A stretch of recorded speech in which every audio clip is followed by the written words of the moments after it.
During the pandemic, we could see that some companies managed to transform their retail business to online very fast. Some did not and had a big problem as a result of that, because no customers came to their retail stores.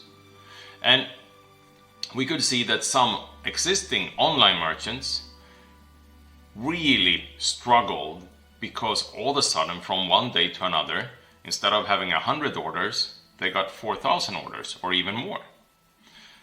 They weren't really prepared for that kind of pressure, but I've spoken to many of these merchants and they have been doing some amazing work by supporting their customer base and to actually enable them to buy online as the first option rather than as a second.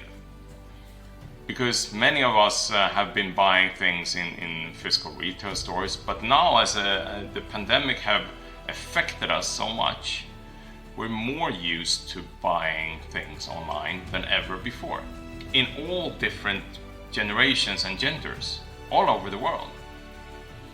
And as we're starting to get back to normal again, retail, of course, want to get customers back into the stores.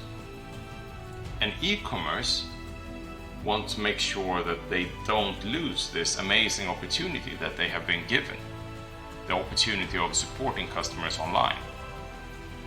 And this is going to be one of the biggest challenges that we cope with in the online industry this year.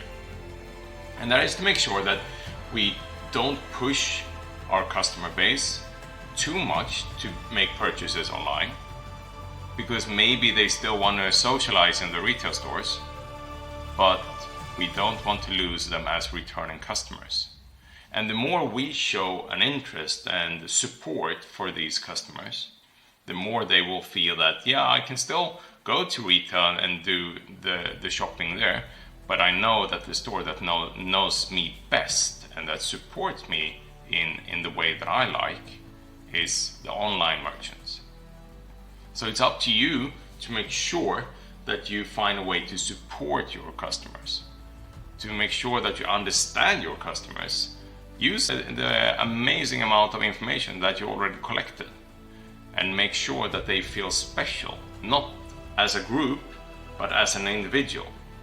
Try to come with recommendations that are individually based for that person.